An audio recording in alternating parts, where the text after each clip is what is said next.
This is the Keychron K1 Pro. Now, I wanted a wireless low-profile mechanical keyboard for quite some time now, and one of the most popular options was the Logitech G915, which is Logitech's low-profile wireless gaming keyboard. But even during a sale, the lowest I've seen that thing go for is like $150, so that's still a little bit steep for me. Then I came across the Keychron K1 Pro, which sells for around $100. Sometimes you can get it for a little bit less. So definitely way more affordable. Now, over the time I've been using this thing, I would say this is probably my favorite keyboard that I have purchased to date. Now, I want to mention that this review is mainly coming from my perspective, which is your average casual user. Someone who uses this for day-to-day uses, work, web browsing, and gaming. I don't use this to program or anything like that, and I also haven't really customized my keyboard. If you are into remapping and customizing your keyboard, then you might want to definitely look into getting this one over the regular K1, since this one has that feature with the QMK or VIA support. So this is an ultra slim Bluetooth keyboard. It's 10 keyless, as you can see. I got the one with low profile Gateron brown switches, but you could also get an option with the red switches if you want linear, and mine comes with a white backlight only. You can get this one with an RGB, but I think it costs a little bit more. Now, the keyboard has a really nice design, and it comes with extra keycaps in case you want to change them. By default, it comes with a red escape key and the red enter key. Now, I wanted mine to look all black and gray, so I've changed this escape key to the gray color. And I also wanted to change my enter key to the gray color, but for some reason, the gray keycap, the molding wasn't like done perfectly. So the switches or the stabilizers on here would not fit properly into that keycap mold. So when I was using it, and if I try to hit things off center, like on the side of the enter key, the key would kind of flop to one side and it would just fall off. So the keyboard feels very solid for being so thin. This back plate here, let me turn this off because I'm pressing all these keys. This back plate here is plastic, and I believe that this trim running around all the way to the edge and around the main plating of the keyboard, I believe that's metal, since it feels a lot colder to the touch than the back. But it does feel like a thin kind of aluminum plating, almost plastic-like with the texture, but I'm pretty sure it's metal. It also has really nice feet that help prop up the keyboard. What I like about this is that there's two kind of height settings. So you can obviously use this without any kind of height adjustment, but you can flip the first option if you don't want it to be that tall. And you can flip the whole thing if you want it to be taller. It uses a removable USB-C cable, which plugs into this port right here. So this keyboard can be used wired or wirelessly through Bluetooth. Now, for quite some time when I first got this keyboard, I have been using it wired just because I mainly use this for gaming, and I thought there might be lag when using it in wireless mode. But honestly, ever since I tried using this keyboard in wireless mode, I just started using it on wireless mode all the time.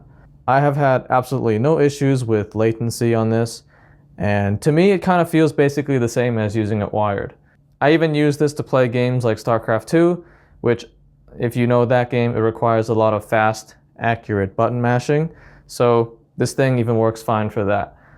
If you're using this keyboard in wired mode, it has a polling rate of 1000 Hertz.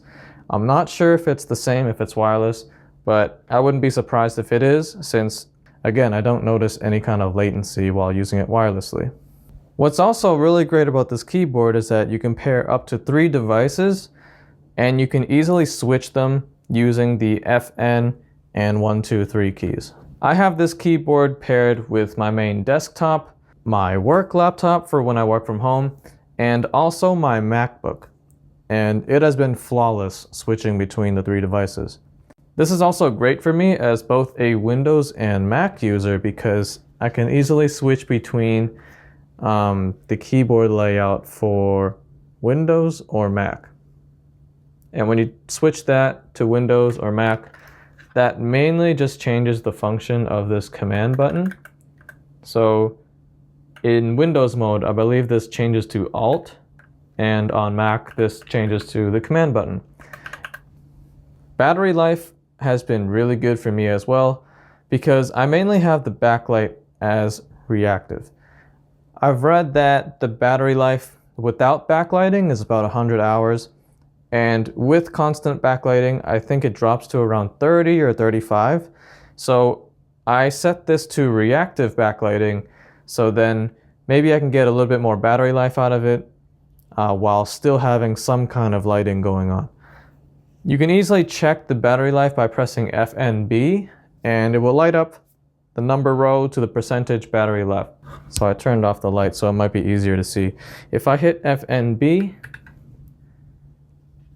you can see it lights up all the way to 9, and I'm pretty sure that means that this thing has about 90% battery life left. If you do run low on battery life, you can just easily plug this and charge it while you're even using it in Bluetooth mode. You don't have to switch this to the wired mode if you want to have this thing charged. On the topic of backlighting though, I would say that is one of the downsides of this keyboard, since the lighting doesn't shine through the keys since they are completely opaque. It still works, and you can mostly see the keys in the dark by light bouncing off the neighboring keys, but it would have been so much nicer if the light actually shined through. There are a bunch of different lighting modes that you can easily cycle through, and you can do that easily just by pressing this dedicated button on the top right. Another difference between the K1 Pro and the K1 is the actual shape of the keys themselves. This one has a more traditional kind of keycap shape, while the K1 has a more spaced out rectangular looking keys. The backlighting also shines through on the regular K1, so purely in terms of aesthetics, I think the regular K1 looks better than the K1 Pro. Now, in terms of actual typing, I have had a great time typing on this keyboard. The keys are fast and responsive, and they have excellent feedback. The keys are also very easy to press, and they don't require much pressure to click. They feel nice and very sturdy as well, and the keyboard doesn't have any kind of like weird flex or kind of wobble. You can see even if I'm just rubbing the keys on top, the keycaps, all the switches, they're not even moving. When I first got this keyboard, I do remember it being a little bit more quiet than it is now, but this is still not a crazy loud keyboard.